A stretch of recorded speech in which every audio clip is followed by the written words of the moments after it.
Well, he had nothing to sell. And then the whole situation began to look so black that he hurriedly pushed it out of his mind. The winter was a hard one, and Emma took longer to recover this time. When the weather was fine, they pushed her chair up to the window so that she could look out on the square. She had now taken a violent dislike to the garden, and the curtains on that side were always closed. Now she passed her time reading religious texts which the priest brought for her, and Rodolphe was pushed back into a hidden place in her heart. And although her recovery continued, she was so much changed that she even enjoyed the company of the respectable married women of Yonville.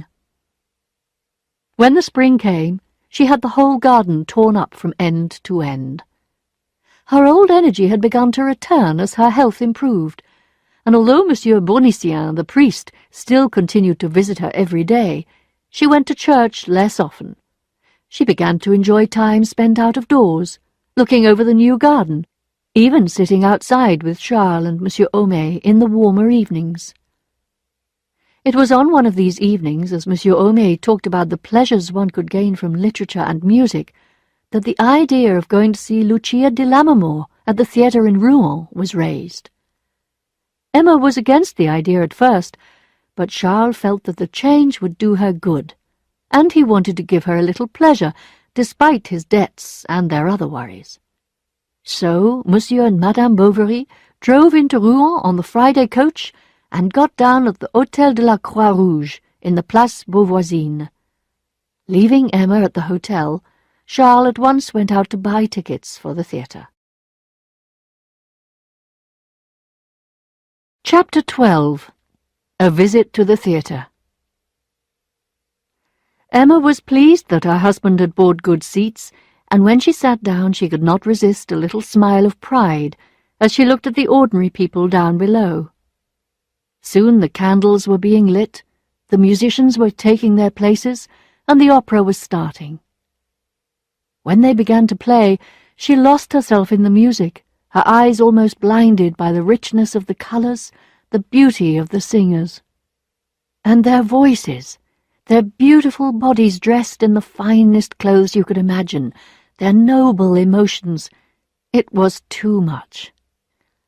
Poor Charles, however, could understand none of it. "Why is he so unkind to her?" he whispered. "But he isn't," she answered. "He's her lover." Emma tried to explain as well as she could, but he confessed that he could not follow the story because all this music stopped him from hearing the words. "What does it matter?" said Emma. "Be quiet." "Well, you see," he answered, leaning over on her shoulder, "I like to understand things. You know I always do." "Oh, please be quiet," she cried impatiently. So Charles sat in silence while Emma became more and more involved in the story of the tragic heroine, a story which made her think about her own life. As the singer came to the front of the stage, supported by her women, white flowers in her hair, and as pale as death, Emma began dreaming of her own marriage. She saw herself back again on the little footpath when she and her father were making their way to the church. Why had she not fought against her father, as Lucia had done? Instead, she had been happy and light-hearted, never realizing how she was throwing herself away. The curtain fell at the end of the first act. Emma wanted to go out. The corridors were crowded with people, and she sank back in her seat, feeling as if she could not breathe. Charles thought she was going to faint and rushed off to the bar to get her a glass of water. When he returned with the water, he also brought the news that he had seen Monsieur Léon. "Léon?" "The man himself. He's coming round in a minute to see you." And before these words were out of his mouth, the ex-clerk from Yonville came and sat beside her. He put out his hand, and Madame Bovary gave him hers, mechanically, as if obeying some force of attraction she could not resist. She had not felt this hand since that spring evening when the rain was falling on the green leaves, and they said good-bye standing beside the window. "Oh, How do you do? Imagine it. You here." They could not talk now, as the opera had begun again, but from that moment she stopped listening. Everything seemed to be taking place far away, like the sound of music from a distant room. As soon as the opera had finished, all three of them went and sat in the open air, outside a cafe. They began by talking about her illness, Emma interrupting Charles every now and then for fear, she said, of boring Monsieur Léon. Then Léon told them how he was going to spend 2 years in a lawyer's office here in Rouen. He said that he needed the experience, as the work in Normandy was very different from the kind of thing he had been doing in Paris. People coming away from the theatre passed along in front of them on the pavement, some still singing the tunes from the opera. Although Léon had not been impressed by the leading male singer, Charles, who had begun to understand things better towards the end of the show, had appreciated his voice and said he would love to hear him again. "Oh, well," said Léon, "he'll be giving another performance soon." But Charles replied that they were going home in the morning. "Unless you'd like to stay a little longer by yourself," he added, turning to his wife. When Léon saw that there was a chance Emma might be able to stay, he began to praise the singer, and Charles became even more certain that she must stay in Rouen for an extra night. "You can come back on Sunday. It's silly of you not to stay if you feel it's doing you even the slightest bit of good." And so it was arranged that Charles would return to Yonville in the morning, and Léon would go to the opera with Madame Bovary on the following evening. Since leaving Yonville, Léon had not forgotten Emma. In Paris he had worked at his studies, and had not had the wild time he had imagined. It had been a happy but unexciting period, and he had sometimes dreamed of the love that might have been between them. Seeing her again after 3 long years, all his hopes returned. This time he thought he really would have to bring things to a conclusion. He was less shy now, more sure of himself, and after his time in Paris he felt quite confident that he could have his way with this country doctor's wife. He would not have been brave enough to make the attempt in Paris, but away from the capital he had the courage. When they met the following afternoon, he did his best to make himself interesting to her. He talked, therefore, about how unhappy he had been since he left Yonville, and how his dreams had been disappointed. "If you only knew," she said, "the dreams that I have dreamed." And tears shone in her beautiful eyes as she raised them to the ceiling. "And I, too," cried Léon. "I often went out, trying to lose myself in the noise of the crowd, but I was never able to get you out of my thoughts." Madame Bovary turned away her head, so that he should not see the smile she felt on her lips. She let him speak, saying nothing, waiting for him to say what she wanted to hear. She did not have to wait long.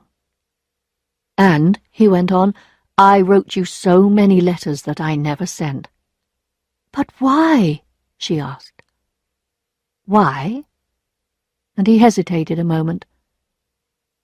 "Because I loved you." Congratulating himself for having said the words, Léon watched her out of the corner of his eye. It was like looking at the sky after the sun has chased away the clouds. Her whole face was lit up with joy. He waited, and at last she said, "I always thought you did." Then they talked about all the things that had happened when he lived in Yonville. They spoke of the flowers in her garden, the dresses she used to wear, the furniture in her bedroom, and of all the things in and around the house. They talked, and before they realized how time had passed, it was 8 o'clock. She rose to light the candles, then she came and sat down again. "Well," said Léon, and he reached out and touched her hand. "What could stop us from beginning all over again now?" "No, my friend," she replied. "I am too old. You are too young. Forget all about me. Others will love you, and you will love them." "Not as I love you," he cried. "What a child you are! We have to be sensible, I mean it." And she did mean it. She intended to keep her distance, to be responsible. She had suffered too much to want to open those wounds again. However, she was not prepared for Léon's shyness. If he had been another Rodolphe, it would have been easy. She could have pushed him away without an effort. But Léon was so beautiful, so full of desire for her. She could see it in his eyes. But so gentle. She did not know what to do. When he took her face in his hands and kissed her, she could not resist, because he did it without force, with such care. But still, she could not let this happen. So she looked at the clock above the fireplace and said, "Heavens, look at the time! We have forgotten all about the theatre, and I must go back to my poor husband tomorrow, so there's my last chance gone." "Are you really going back?" said Léon. "I am." "But I must see you again," he said. "I had something I wanted to tell you." "What is it?" Something very serious, very important." "Ah, but no, you won't go back. You can't, if you only knew. Listen, you mustn't go like this. Let me see you again, I beg you. Once, just once." "Well—" And she stopped.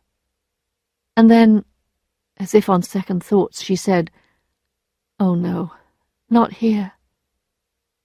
"Wherever you like." "Will you—" She seemed to be thinking. Then suddenly she said, "Tomorrow at 11 in the cathedral."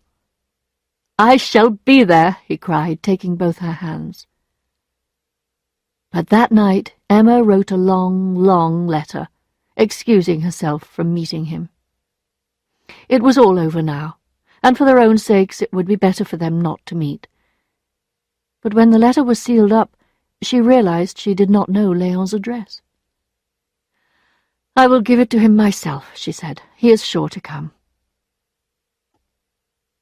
Léon arrived early at the cathedral and had to wait in the cool shadows for what seemed like hours. Suddenly, at around 11 o'clock, there was the sound of silk upon the stones, the shadow of a hat on the wall. It was Emma. Léon rose and went to meet her. Emma was pale, and she was walking quickly. "Read this," she said, holding out a paper. But then, seeming to change her mind, she cried out, "Oh, no, never mind," and she quickly tore away her hand and went out into the sunshine again. She did not know what to do, how to go on. She wanted to be here, to be with him, and at the same time to fly away. Léon followed, feeling that his love was in danger of disappearing like smoke. Wanting to take back control of the situation, which he felt was slipping through his fingers, he decided to hire one of the carriages which were waiting. They could drive away, be together in this private, dark space. They could not go to his room nor to hers, so a carriage, hired for the day, would be their shelter. "Léon, really, I don't know whether I ought. It's not the proper thing to do, you know it isn't." "Why not?" answered the clerk. "It's done in Paris." Emma had no reply to this. "Where to, sir?" said the driver. "Wherever you like," said Léon, pushing Emma inside, and so they set off, first going down to the bridge over the river, then across the main square, past the town hall, and stopping beside a statue. "Keep going," said a voice from inside. The carriage started again, and following the downhill road after leaving the centre of town, it drove at full speed into the square in front of the railway station. "No, no, straight on!" shouted the voice again. The driver took them out of town, through the big gates, down to the waterside. Along by the river the vehicle went, towards the little town of Oisel. And on went the carriage, with its sweating driver and tired horse. Each time they stopped, the man's voice cried out, "Drive on, until at about 6 in the evening The carriage stopped in a side street, and a woman got out. She walked away with her face hidden, looking neither to the right nor to the left. Chapter 13. Love Once More. When she got back to her hotel, Emma was shocked not to find the Yonville coach. The driver had waited 53 minutes, and had at last set off without her. Although there was no strong reason why she should go home, she had promised that she would be back that evening, and she knew Charles would be expecting her. In her heart she was also feeling guilty for her afternoon of love with Léon. Going home this evening was an easy way of making herself feel better about what she had just done. So she threw her things into her bag, paid her bill, hired a small carriage from the hotel, and telling the driver to drive like the wind, managed to catch up with the coach just as it was driving into Quincampoix. She had hardly sunk into her corner when she closed her eyes, and did not open them again till they were at the bottom of the hill. Some way off she recognized her maid, Félicité, who was waiting for her at the entrance to the village. The driver pulled in to the side, and the maid called up to her mistress, "Madame, you must go at once to Monsieur Homais, something very urgent." The village was as quiet as usual, but when she went into Monsieur Homais' house, she found the pharmacist waiting for her, with a serious expression on his face. "Madame, I fear I have bad news for you. Your father-in-law is dead." In fact, Monsieur Bovary Senior had died the previous evening, quite suddenly, just after getting up from dinner. As Charles was anxious that Emma should not be upset, he had asked Monsieur Homais to break the news to her. He had thought it might be less of a shock if it came from someone outside the family. Although Charles's thought was kind, Emma was not in fact greatly upset, and went immediately to her house. When he heard Emma knock, Charles came forward to greet her with open arms and said, with tears in his voice, "Oh, my dear." He bent down to kiss her, but at the touch of his lips the memory of her lover took hold of her, and she passed her hand over her face to hide her look of disgust. Nevertheless, she managed to say, "Yes, I know. I know." He showed her the letter in which his mother told him the news. Emma gave the letter back, and at dinner, out of politeness, pretended to have no appetite. But as he encouraged her, she forced herself to eat, while Charles sat facing her in motionless sorrow. Every now and then he would raise his head and look at her sadly. Once he said, "I wish I could have seen him one more time." She made no answer. Then, realizing that some sort of comment was required of her, she asked, "How old was your father?" 58. "Oh." And that was all. A quarter of an hour afterwards he added, "Poor mother, what will happen to her now?" Emma had no idea, and made a silent gesture. Feeling that her silence was the result of sorrow at the news, Charles made an effort to be more cheerful. "Did you have a good time yesterday?" "Yes," she replied. When the table was cleared, neither Bovary nor Emma moved. As she continued to look at him, she found that she could not pity him. He seemed a weak thing, a poor man in every way. How could she get rid of him? The evening would be endless. Next day, Charles's mother arrived, and the weeping started again. Emma said she had a lot of things to organize, and went out. Charles thought of his father, and he was surprised at feeling so affectionate towards him. He had never thought he loved his father. Madame Bovary Senior also thought of her husband. It was all over now, and even the worst of her days with him were pleasant memories. While the son thought about his lost father, Emma thought that only 48 hours earlier she and Léon were together, with the world shut out, drowning in love, amazed by each other's beauty. She tried to recover the details of that lost day of happiness and pleasure. She would have liked to hear and see nothing new in order not to lose a moment of remembered delight, but she found that her husband's noisy sorrow was driving it all from her memory. The next afternoon, when all three of them were sitting in the garden, they saw Monsieur Lheureux coming through the gate. He had heard of the sad event and had come to visit them. After he had expressed his sorrow at their loss, he said to Charles, "Could I have a word in private with your wife? It's about that matter, you know." Charles blushed to the roots of his hair as he answered, "Ah, yes, of course. Darling, do you think—" She seemed to understand and got up. "It's nothing," said Charles to his mother, "only a little household matter." As soon as they were alone, Monsieur Lheureux began to congratulate Emma on the money she and her husband would have now that Monsieur Bovary's father had died. "And as you are well again," he continued, "I was coming to make proposals for another arrangement." What he in fact proposed was that Emma should take over the responsibility for all the debts to stop her husband worrying. Then she and Monsieur Lheureux would be able to settle all the details. She did not understand, so she said nothing. Lheureux quickly added that there were some things that Madame could not possibly do without. For example, he would send her across a dozen meters of beautiful black silk for a dress.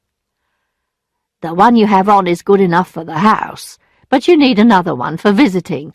I saw that straight away when I came in." He did not send the fabric. He brought it. Then he came back for the measurements. He kept coming back, doing everything he could to be of use, to make himself liked. And every time he came, he reminded her that she should be the one who managed the couple's legal and financial affairs. He never mentioned the old bills, and she never let them enter her head. Charles certainly had said something about them when she was beginning to get better, but she had so many things to worry her at the time that she thought no more about them. Moreover, she avoided starting any discussion about money while her mother-in-law was there. But as soon as she had left, Emma began to amaze her husband with her practical good sense. They really did have to manage things better. She used a number of technical terms, spoke impressively about planning for the future, and never missed a chance of exaggerating how complicated it would be to make the right arrangements. Finally, she put in front of him one day a form which gave her the power to manage all his financial affairs. She had profited well from Lheureux's lessons. Charles, good, simple man, asked her where the form came from. She told him it had been written by Monsieur Guillaumin, the Yonville lawyer, and then added, "But I wouldn't trust him further than I could see him. These lawyers are nearly as bad as the criminals they work with. Perhaps we ought to consult—" "No, there's no one." "What about Léon?" said Charles, thinking hard. He had said exactly the name Emma wanted him to say. Now she could suggest that it was difficult to explain matters by letter, and she offered to go over to Rouen and speak to him directly. Charles would not hear of troubling her. She insisted. It was a battle of kindness. Finally she cried, "Now, not another word, please! I am going." "How kind you are," he said, kissing her on the forehead. The next morning she was off to Rouen in the coach, to consult Monsieur Léon. She stayed for 3 days. They were 3 wonderful days. They stayed down near the harbour at the Hôtel de Boulogne, and there they lived, with the curtains closed, the doors locked, the floor covered with flowers, and iced drinks brought up every morning. Towards evening they would take a boat and go and have dinner on one of the islands. As they left the town, smoke rose up among the trees, and the red sun, reflected on the oily water of the harbour, looked like blood on polished metal. They went down between the rows of boats, and the noises of the town grew fainter and fainter. When finally they arrived at their favourite restaurant, she untied her hat, and they stepped out of the boat onto their island. They went into a small cafe with dark fishing nets hung up at the door and sat themselves down in the low-ceilinged room. They ate small fried fish, followed by cherries and cream, and then went and sat on the grass. They kissed and held one another under the trees, out of view. They would have liked to live forever in that little spot, which, in their present happiness, they thought the most beautiful place on earth. They had both seen trees before, and blue sky, and grass. It was not the first time they had heard the sound of water and the music of the wind in the trees. But they had never really admired these things till now. It was as if nature had not really existed before, or had only begun to show its beauty after they had satisfied their desires. When it was dark, they started for home again. The boat kept close to the shores of the little islands. They did not speak, but sat silently in the back of the boat, listening to the water. Emma looked across at Léon. Her head was raised, her hands were held together, her eyes raised to the sky. She was beautiful tonight. Then Léon put his hand on a piece of red ribbon lying in the bottom of the boat. The boatman took it and examined it. "Ah," he said at last. "Maybe it belongs to one of the people I took out a few days ago.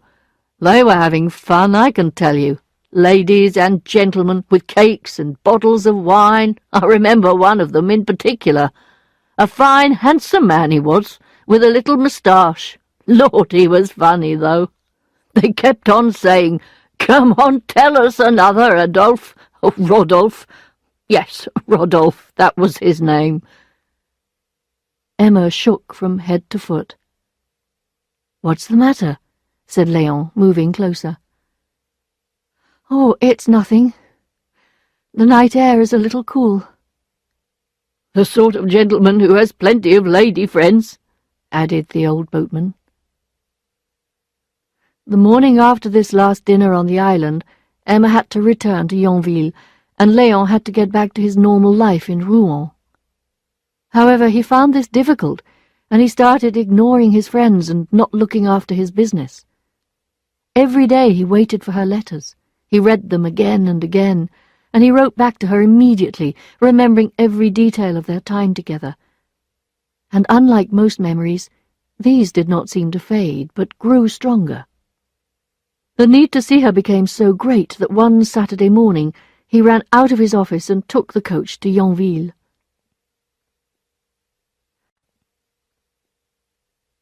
When he came to the top of the hill above the village, and looking down over the valley saw the church tower, he felt like a man who has gone abroad and made his fortune and now returns to visit his native village. He walked down to her house and saw that there was a light in the kitchen. He watched to see if he could catch sight of her shadow behind the curtain, but nothing could be seen. Madame Lefrançois met him and could not believe her eyes. He had dinner in the little dining room, as in the old days, but alone. He then went and knocked at the doctor's door. Madame was upstairs in her bedroom, and did not come down for a quarter of an hour. The doctor appeared delighted to see him, and, to their regret, stayed at home all that day and the next.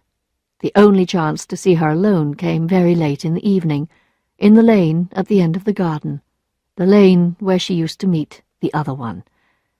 There was a thunderstorm, and they talked under an umbrella, with lightning flashing all around them. Their separation was becoming impossible to bear. "I would rather be dead," she said, holding him, with tears in her eyes. "Goodbye, goodbye. When shall I see you again?" They turned back for one last kiss, and she promised to find some way of seeing him regularly, at least once a week. She was full of hope. She would soon have some money to play with.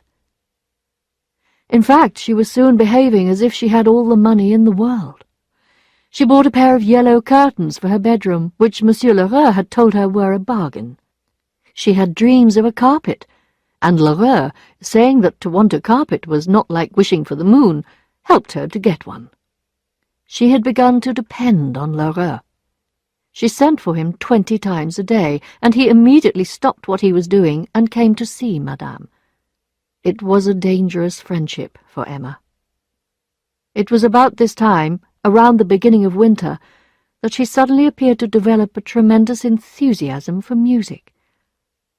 One night, while Charles was listening to her, she began the same piece over again, stopping 4 times, finding fault with herself each time. He, never noticing any difference, cried, "Oh, well done! Splendid! What did you stop for? Go on!" "Oh, no, it's too bad. My fingers feel as if they were stiff with rust." Next day he begged her to play him something more.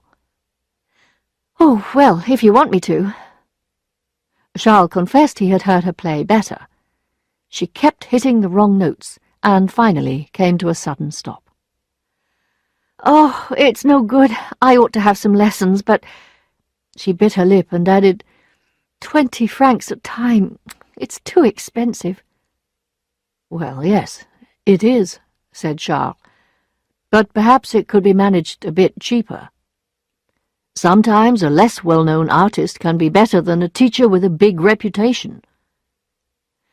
"They are not easy to find," said Emma, and did not open the piano again, although whenever she went near it, if Charles was in the room, she would say sadly, "Ah, my poor piano."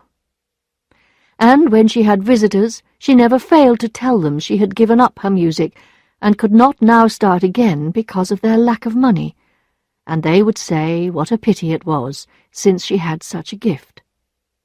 They even spoke to Charles about it, especially the pharmacist, saying it was really too bad of him. "You're making a mistake. You should never let a natural gift lie unused. Besides, my friend, you should remember that by encouraging your wife to study now, you will be saving on your child's musical education later. In my opinion, children ought always to be taught by their own mother." So Charles again came back to this piano question. Emma replied bitterly that they might as well sell it, for all the good it was. But to sell this piano, something she had been so proud of, was an idea that Bovary could not accept. "Well," he said, "if you want a lesson now and again, it might be possible." "Yes," she replied, "but it's no good having lessons unless you take them regularly." That was how she managed to get permission from her husband to go to Rouen once a week to see her lover. At the end of a month, everyone said that she had made a lot of progress. Chapter 14. Debts. Thursday was the day. She got up and dressed very quietly in order not to disturb Charles, and took the early coach to Rouen, arriving just as the city was beginning to wake up. For fear of being seen, she usually avoided the main streets, going instead down narrow lanes and alleys until she reached the Rue Nationale and turned down a side street. And yes, there he was. Léon made no sign, but continued on his way. She followed him until they came to the hotel. In he went, and up the stairs, opened the door of their room, and entered. And then how they kissed, and then how they talked. They spoke of all the worries they had had during the week, all the things they had done. But that was all over now, and they looked at each other with little sounds of delight, and words of tenderness and love. The bed was large, with red curtains, and there was nothing so beautiful in the world as her dark head and white skin against the dark red, when, with a shy little gesture, she put her arms together and hid her face in her hands. How they loved this room! They had their lunch by the fire on a little side table. They were so completely involved in each other that it seemed like being in their own home, and they dreamed they would continue to live there always. They talked about our room, and for the first time in his life, Léon tasted the sweetness of female company, a woman's life. He knelt on the ground in front of her, and, with his 2 elbows on her knees, looked at her with a smile, leaning his face towards her. And she leaned down to him and whispered, "Oh, don't move, don't speak, look at me. There is something in your eyes so sweet. It does me so much good." And she called him child. "Do you love me, child?" And she hardly heard his reply, so wildly did he press his lips to her mouth. At the end of their day she would say, "Goodbye till Thursday. Thursday." Then suddenly she would seize his head in both her hands, kiss him quickly on the forehead, and crying, "Goodbye," run down the stairs. Charles would be at home and waiting for her, and at last Madame arrived. She hardly looked at her child, and if dinner was late, did not criticize the cook. Often her husband, seeing how pale she was, asked her if she was feeling ill. "No," said Emma. "But," he answered, "you seem so strange tonight." "Oh, no, it's nothing. I'm all right." But her whole life had become a lie, in which her love for Léon lay hidden from the world. Lying became a necessary part of her day, almost a hobby. One day, however, Monsieur Lheureux met her in Rouen as she was coming out of the Hôtel de Boulogne with Léon. It gave her a shock, and she thought he would tell everyone. He was not such a fool. But 3 days later he came into her room, shut the door behind him, and said, "I need some money, and soon." She told him she could not let him have any. Lheureux reminded her how helpful he had always been, and pulled out of his pocket an account of goods not paid for, more than 2,000 francs. She lowered her head. "But if you haven't got cash, you've got property." And he mentioned a farm near Aumale that Charles had inherited from his father. Lheureux knew everything, how big the farm was, how much rent it was worth. "If I were you," he said, "I would pay my debts, and there would still be some money left over." He came back the following week, saying that after a lot of trouble he had found a buyer willing to pay 4,000 francs for the farm. Emma was happier than she had been for months. But Lheureux shook his head and told her how much richer she would be if she let him manage these affairs. Finally he persuaded her to borrow even more money from him, and to sign a series of documents which she did not understand. He told her this would give her more cash now, cash she could use to pay her other debts and buy some of the little things she wanted. Emma, with her mind full of thoughts of Léon and what they could do together, did not even read the papers, but simply signed her name where Lheureux placed his dirty finger. With this money in her hands, she felt she might begin to be free. Freedom, however, was a disappointment. Despite her hopes, she now found Léon less pleased to meet her than before, less in love. Because she had more money in her pocket, she made more demands on him, but his employer was worried about his work, and his friends asked him why they could no longer see him. And the more Emma demanded, the less Léon wanted to give, and while her love, her need continued to grow, so did her anger. In the end, she brought roses for him from Yonville and threw them in his face. So Emma was not happy. Why was there this emptiness in her life? Why did whatever she wanted turn into dust? Everything was a lie. Every smile hid a bored yawn. Every promise hid a curse. To make matters worse, one day a small red-faced man came to the house explaining that he came from a Monsieur Vinsart of Rouen. He politely handed her a paper. It was a bill for 700 francs, signed by her. Lheureux had sold her bills to a moneylender. She sent the servant to fetch him. He was busy and could not come, and the stranger asked what reply he should take to Monsieur Vinsart. "Well," said Emma, "tell him I haven't got it. It will have to be next week. Ask him to wait. Yes, next week, tell him. The man left without another word. Next day at 12 o'clock, a legal document was handed to her, and the sight of the piece of paper with the government stamp on it, and the name Maître Aran, bailiff at Buchy, written on it in big letters, scared her so much that she ran without a moment's delay to Monsieur Lheureux's shop. She found him there, tying up a big parcel.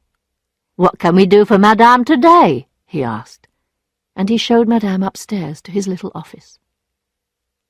"What's the matter?" said Lheureux, seating himself in his big armchair. "Look at that," and she showed him the paper. "Well, what can I do?" This made her more angry than frightened. Hadn't he promised not to sell her bills?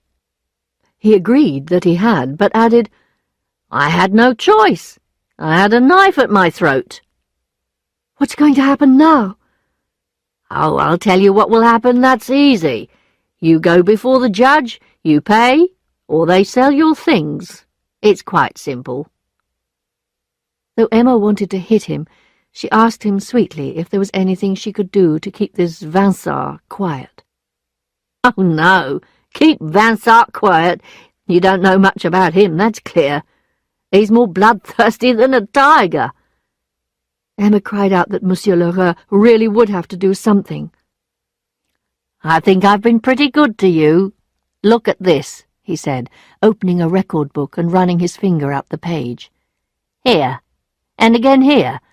3rd of August, 200 francs. 17th of June, 150. 23rd of March, 46. In April—" He stopped. "Anyway, I've had enough of these delays, and that's that." Emma said no more. What could she do? When she went to Rouen, Léon gave her little comfort. He had just heard that he was going to be promoted to chief clerk in his law firm. It was time for him to think about his future. No more love-making. Besides, it rather bored him now when Emma began weeping on his chest, and he had grown tired of so much emotion. Feeling him withdraw from her, she now began to wonder how she could get rid of him. She even began to wish that something terrible would happen which would force them to separate. She stopped her excuse of music lessons and her visits to Rouen. She stayed in her room, too depressed to pay attention when more legal demands for money came to the house, too depressed to talk to her husband or her child. She would have liked to stop living, or else to go on sleeping forever. However, she could not stop the world coming to her, and one morning, 2 weeks after the first visit by Vincent's man, Félicité brought her a piece of grey-coloured paper. She took it and read the complicated legal language which told her the simple truth that within 24 hours she had to pay the total amount of 8,000 francs. Lower down she read the words which told her that if she did not do this, all her household goods would be sold. What could she do? 24 hours. That meant tomorrow. Maybe Lheureux was just trying to frighten her, that's what it was. She went to see him. "Do you know what's happening?" she said. "I suppose it's a joke." "It isn't." "What do you mean?" He turned to her slowly, and then, folding his arms, said, "Did you think, my little lady, that I would keep on supplying you with goods and money forever, simply for the love of it? Be fair. I must recover my money one way or the other. Anyway, it's not me, it's Vincent." "Couldn't you possibly—" "I can't do anything." "But just look at it like this." And she began to say she had not known. It had taken her by surprise. She begged and prayed. She even put her white hand on Lheureux's knee. "That's enough of that," he shouted. "Anyone would think you were trying to make love to me." "You horrible man!" "Well, who's got a temper?" he said with a laugh. "I'll tell everyone what you've done. I'll tell my husband." "All right, but I don't think your husband will be very pleased when he understands what you've been doing." She fell back as if someone had hit her in the face. And then he went close up to her, saying sweetly, "It's not very pleasant, I know, but after all it never killed anybody, and it seems that it's the only way to make you pay me back my money." "But where can I get it?" said Emma. "What about all those friends of yours?" And he gave her a look so searching and so terrible that she shook with fear. "I promise you," she said, "I'll sign any—" "I've had enough of you and your signatures." "And I can still sell—" "Don't be a fool," he said. "You've got nothing left to sell." "But if I brought you 3,000 francs, a quarter, a third, nearly all of it—" "No, it's no good." He pushed her gently towards the stairs. "I beg you, Monsieur Lheureux, give me a few days longer." And she burst into tears. "Oh, look, more tears." "But I'm desperate." "I don't care," he whispered in her ear, so close she could smell his sour breath, and then he shut the door. Chapter 15. A Death. She was brave next day when Maître Aron, the bailiff, accompanied by 2 witnesses, came to make a list of the goods to be sold. They began with Charles's consulting room, then went into the kitchen and bedroom. They examined her dresses, they searched through her dressing room, and her whole way of life with all its little secrets was laid bare, like a body on an operating table. Maître Aron, with his black coat buttoned up to the neck, his white tie and polished boots, would say from time to time, "Pardon me, madame, will you allow me?" And he frequently made little comments such as, "Charming," "Very pretty." Then he would make some more notes. When they had gone through the rooms, they went up to the room under the roof. She had a desk up there in which she kept Rodolphe's letters. That had to be opened. "Ah, letters," said Maître Aron, smiling politely. "But allow me. I must make sure the box contains nothing else." At last they went, and Félicité returned. Emma had sent her to look out for Charles and keep him away. Charles that evening seemed rather worried. She looked at him, then at the curtains, the chairs, all the things which had made her a little happier, but which would now ruin them. The next day, Emma went to Rouen to see if she could find a way out. She visited every banker she knew the name of. Some of them laughed in her face when they heard her story. All of them refused.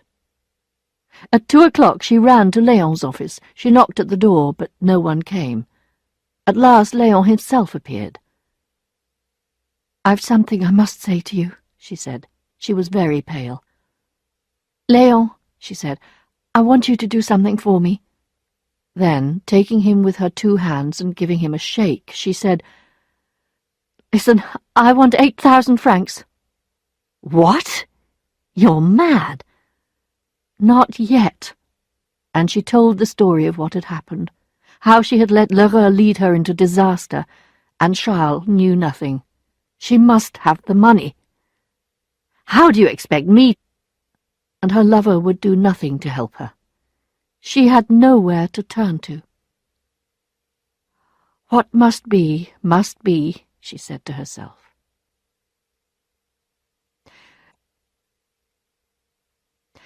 She was woken at 9 the next morning by voices in the square. There was a crowd of people outside, all trying to read a big piece of paper stuck to the wall of her house. "Madame, madame!" cried Félicité, rushing in. "It's a terrible shame!" And the poor girl held out a yellow paper which she had just torn off the front door. Emma read that all her furniture was to be sold. They looked at each other in silence. Servant and mistress had no secrets from one another.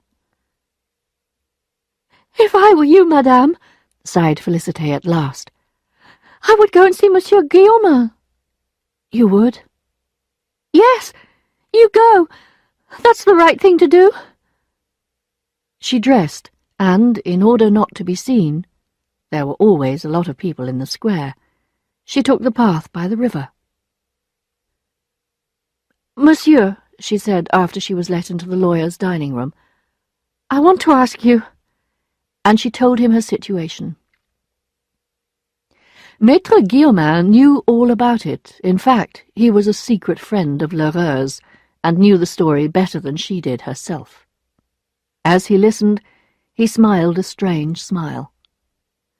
When she asked him for help with the money that was being demanded, he said how sad he was that she had never come to him before.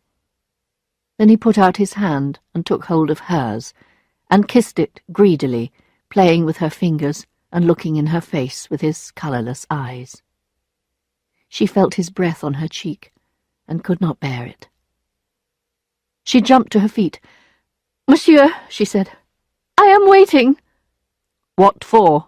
Said the lawyer, suddenly going as white as a sheet. This money. But, then, giving in to a desire he could not resist, he said, Very well, yes, you can have your money. And he dragged himself along on his knees towards her, shouting, For God's sake, stay! I love you! He took her by the waist. Madame Bovary fell back with a terrible expression on her face, crying, I know I have fallen, monsieur, but I am not to be sold. And she turned and ran from the house. Félicité was waiting for her on the doorstep. Well? She asked. No, said Emma. And for the next quarter of an hour they went together through the names of all the people in Yonville who might perhaps help her. But every time Félicité mentioned a name, Emma answered, Do you really think so? Oh, no, I'm sure they wouldn't. And the doctor will be here in a minute or two. Yes, I know that. Leave me alone. Rodolphe. She had to see Rodolphe. He would help her. But what should she say? How should she begin? Emma entered the park by the side gate and walked to the house. She climbed the stairs and went to his room. He was sitting in front of the fire, with his feet up on the fireplace, just lighting a pipe. "Hello? Is that you?" he said, getting up quickly. "Yes, it's me. Rodolphe, I want to ask your advice."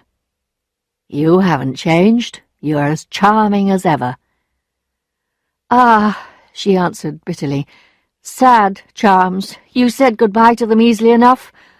Oh, Rodolphe," she sighed, "if you only knew, I loved you so." "You've been crying," he said. "Why is that?" Now she began to weep uncontrollably. "I am ruined, Rodolphe. I want you to lend me 3,000 francs. But... Hurrying over her words, she told him her story, to which he listened carefully. When she had finished, he looked sadly at her and replied, very calmly, "I haven't got it, dear lady." It was no lie. If he had had it, he would have given it to her. She stood for a few minutes looking at him. "You haven't got it? Haven't got it?" She repeated it several times, then she went out. The walls seemed to be shaking, and she felt that the ceiling would fall on her. When she was outside, she felt a little better, but all her memories, all her ideas seemed to fill her head and burst in a single flash. She felt she was going mad. Night was falling, and dark birds were flying into the trees. The sky seemed full of balls of fire, falling slowly to earth, turning and turning. What could she do? How could she face the world? She went running down the hill, through the marketplace, and into the pharmacist's shop. The door was open, and no one was there, though she could hear Justin, the assistant, talking to Monsieur Homais. She entered the passage where the laboratory door was. On the wall hung a key labelled Room 6. It turned in the lock, and she went straight over and reached up to the third shelf, knocking over a small bowl which had stood beside it. "Is anyone there? Who is that?" She could hear Justin walking down the corridor. She must be quicker. She read the labels, her eyes desperately searching for one particular bottle, a bottle which might give her a way out of this impossible situation. "Is there anyone there?" She took down a blue jar with a small, handwritten label on it, pulled off the lid, and pushed her hand inside. She took it out full of a white powder which she began to eat then and there. Justin ran into the room. "Stop!" cried the boy, terrified, throwing himself on her. "Be quiet, they'll come! They will blame your master for not locking his room!" Then she left. They could do nothing to her now, and she felt a great peace in her heart. Charles had come back to the house just after Emma left it to find Rodolphe. He did not know what to do. He sent Félicité to the Homais, the Tuvache, l'Heureuse, the Lion d'Or, everywhere. Whenever anxiety for his wife lifted for a moment, he saw his own life ruined, his money gone, Bertha's future destroyed. How? Why? Not a word. He waited until 6 o'clock in the evening. Then, unable to stand it any longer, he went out along the road for a couple of kilometres, saw no one, waited, and then came back again. She had come home. What was the matter? Why? Tell me all about it. She sat down at her desk and wrote a letter, which she slowly closed, adding the date and the hour. Then she said, "You will read that tomorrow. Until then, I beg you, do not ask me a single question. No, not one." "But, oh, leave me!" And she lay down on her bed and seemed to fall asleep. She felt a bitter taste in her mouth, and it woke her up. She caught sight of Charles and shut her eyes again. She tried to keep awake, wondering whether she had any pain, but no, nothing yet. She could hear the clock, the sound of the fire. Charles was standing by the bed, and she heard the sound of his breathing. "Ah, it's nothing very much. Dying," she thought. "I shall just fall asleep, and it will all be over." She drank some water and turned her face to the wall. But there was still that horrible taste of ink in her mouth. "I'm thirsty. Oh, I'm so thirsty," she sighed. "What can it be?" said Charles, bringing her a glass of water. "It's nothing. Open the window. I can't breathe." And she began to vomit so suddenly that she hardly had time to take her handkerchief from under her pillow. He questioned her. She did not answer. She kept perfectly still, for fear the slightest movement would make her vomit again. And she began to feel an icy coldness rising from her feet to her heart. "Oh, it's beginning now," she whispered. "What did you say?" She kept moving her head gently from side to side, opening and shutting her jaws, as if she had something very heavy on her tongue. At 8 o'clock, the vomiting began again. Charles, examining the basin, noticed something white at the bottom. "That's extraordinary. Most unusual," he said. "No, no, you're wrong," she replied in a strong voice. Then, very lightly, he passed his hand over her stomach. She gave a horrible scream. He stepped back, terrified. Then she began to shake, and became paler than the sheet that she was holding. Her heartbeat was irregular. There were drops of sweat on her face. Her eyes stared without seeing, and she answered every question with a shake of her head. She even smiled 2 or 3 times. Gradually her breathing became noisier, Then she started to scream. "Oh, God, it's terrible!" He threw himself on his knees at her bedside. "Tell me, what have you eaten? For God's sake, speak!" And he looked at her with a tenderness in his eyes that she had never seen before. "All right, over there, she said weakly.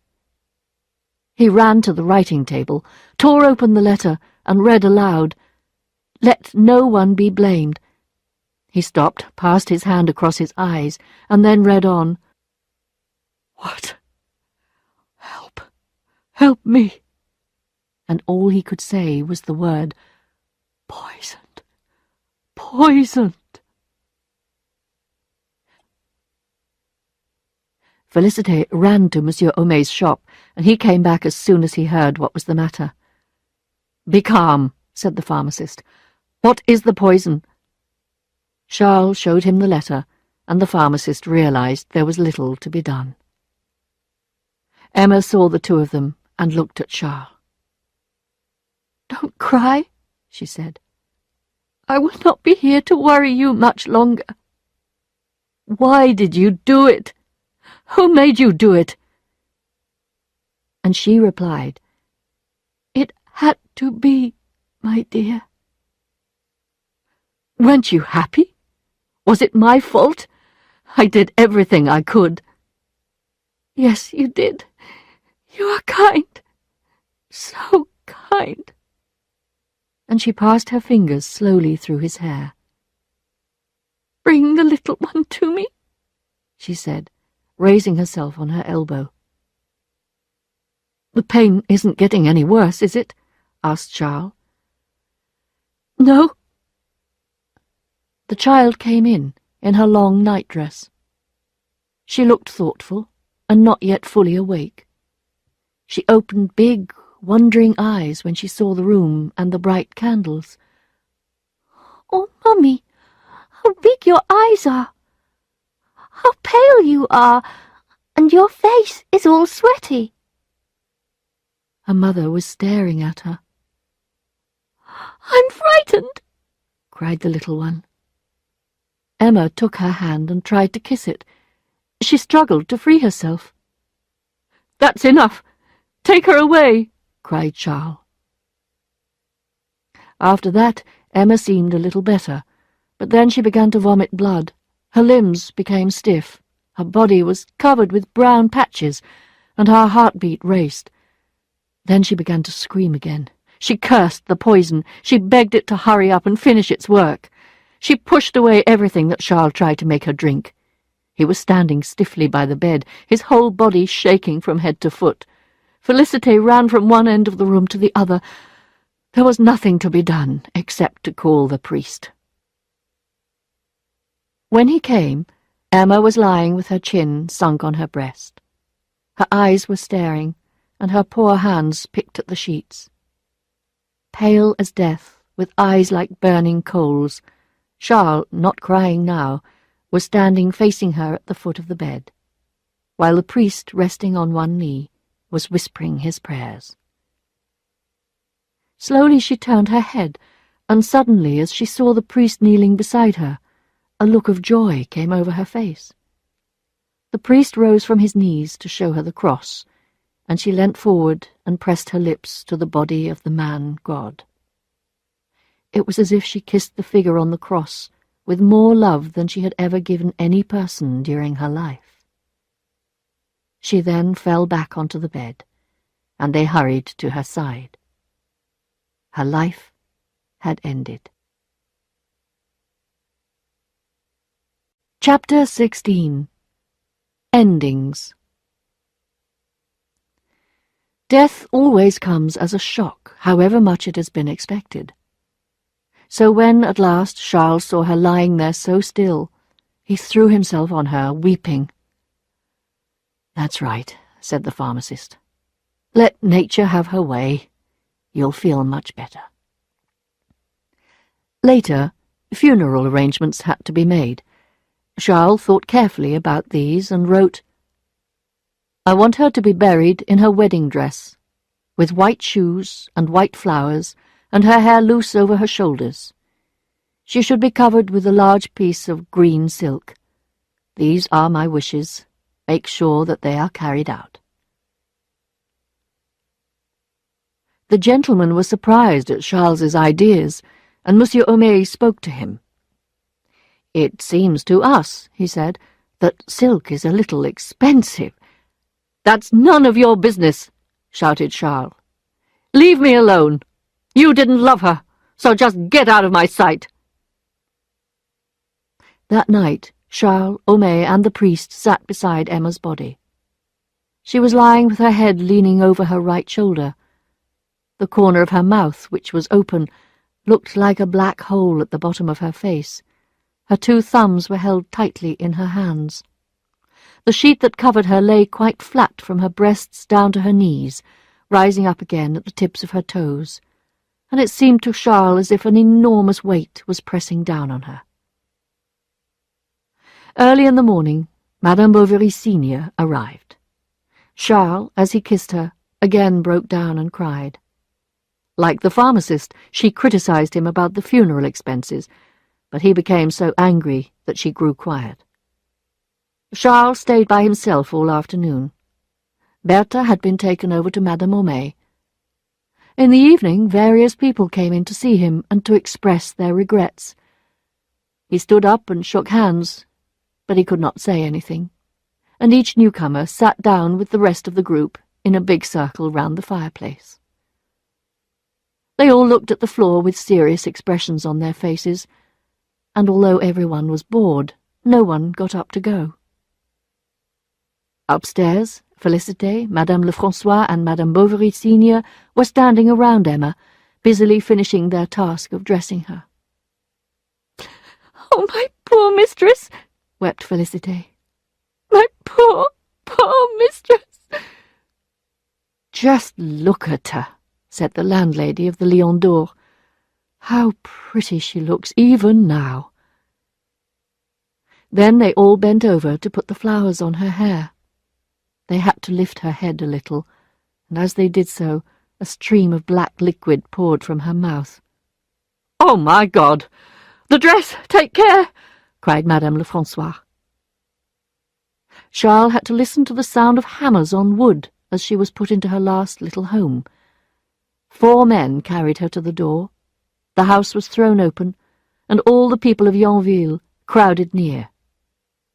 Emma's father, Farmer Rouault, arrived as they were bringing her out, and fell unconscious in the marketplace when he saw the funeral carriage. At the church, Charles tried to think about the few times when they had been happy together, or when, at least, he had been happy with her. But remembering that she was there underneath that green cloth, his heart was filled with black anger against God and against the world. They sang, they went down on their knees, they got up again. There seemed to be no end to it all. He remembered how once in the early days they had gone to church together. They had sat on the other side, on the right, against the wall. Outside the church, Charles walked in front, holding himself very upright.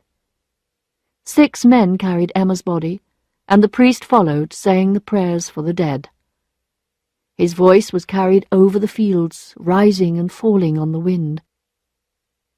Sometimes a sudden turn in the path hid them from sight, but always the great silver cross rose high among the trees. The women followed, dressed in black, and each in her hand carried a tall lighted candle. Charles recognized every garden as he passed, and remembered how, often on mornings like this one, he had come away from one of them and set out for home and Emma. Now they had arrived at the place where her grave had been dug. The people stood around, and all the time the priest was speaking, the red earth that had been piled beside the grave ran noiselessly down the slope into the dark hole. Then, when the 4 ropes were in position, they lowered her into the grave. Charles watched the wooden box go down until, at last, it arrived at the bottom, and the ropes were pulled up again. The priest took the spade held out to him by his assistant and pushed the earth into the grave. Then Charles sank down on his knees, throwing in handfuls of earth as he cried, "Goodbye." He sent her kisses and dragged himself to the edge of the grave, wanting to lie with her. They led him away, and he soon grew calm again, perhaps feeling, like all the others, a sense of relief that it was now all over. As the crowd walked back to the village, they talked about her death and what a terrible thing it was, especially Lheureux, who had made an effort to be there.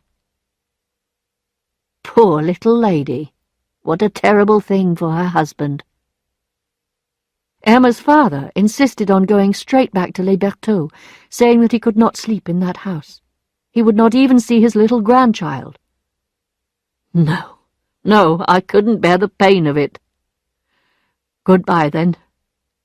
You're a good man. And, pointing at his thigh, I shan't forget that leg, not as long as I live. You'll always get a bird from me at Christmas, don't you worry. When he reached the top of the hill, he turned again, just as, years ago, he had turned and looked back along the Saint-Victor road when she had left him to go with her husband. The windows in the village were all on fire in the light of the evening sun. He put up his hand to shade his eyes, and far away on the horizon he saw the place where she lay, with the trees, here and there, dark among the white stones. Then he went on his way. Next day, Charles had Berthe brought home from the nurse. She asked for her mummy, and they told her that she had gone away, that she would bring her back some toys.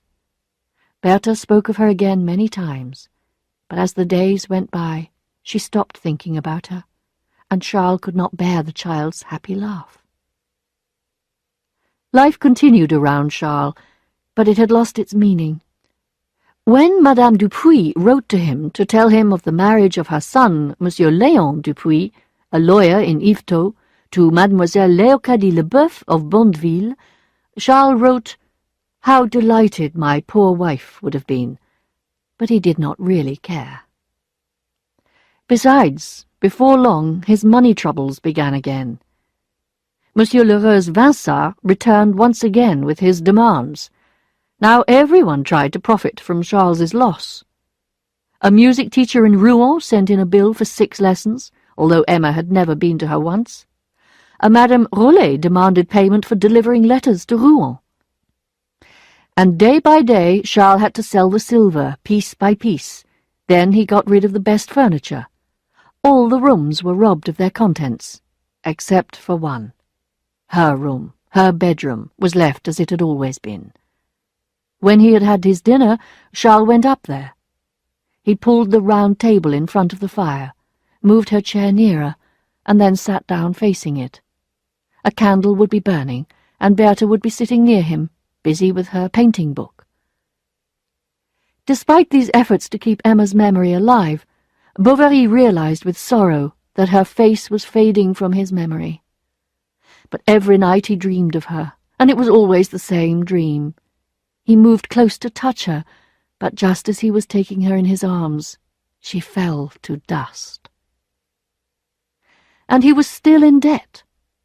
Lheureux refused to wait any longer, and Charles did not know what to do.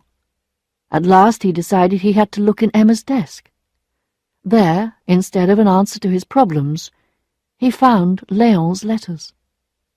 He read them all to the last line, then searched through every other piece of furniture, opening every drawer, emptying every box. In this way he also discovered a picture of Rodolphe, staring at him from a mountain of love letters. Now people were shocked to see him so depressed. He never went out or had visitors. He even refused to go and see his patients.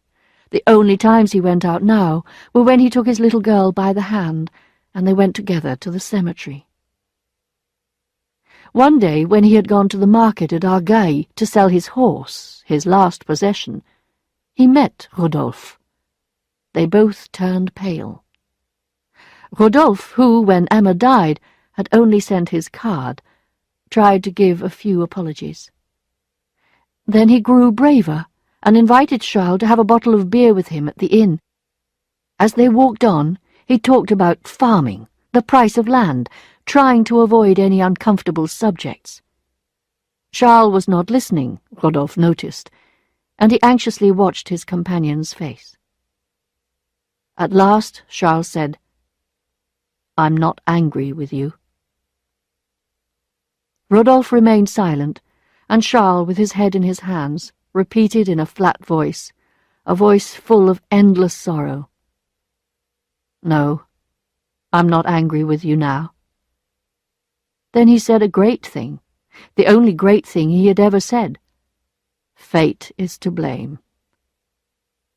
Rodolphe, who had controlled the direction of this particular fate for some time, thought this was rather a weak, even ridiculous response from a man in Bovary's position. Next day, Charles went out and sat down on the seat in the garden.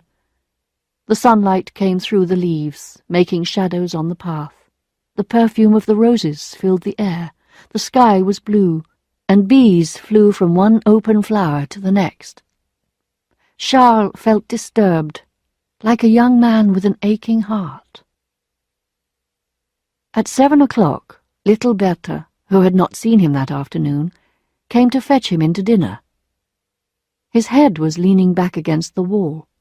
His eyes were shut, his mouth was open, and his right hand was holding some long, dark hair. "Come on, Daddy," she said. And, thinking he was only playing, she gave him a little push. He fell to the ground. He was dead. When everything had been sold, just 12 francs remained, enough to pay for Mademoiselle Bovary's journey to her grandmother's house. That lady died the same year. As Farmer Rouault was by then too unwell to look after Bertha, she was taken in by an aunt. She is there still, but the aunt is poor, and sends the little girl to earn her living in a cotton mill.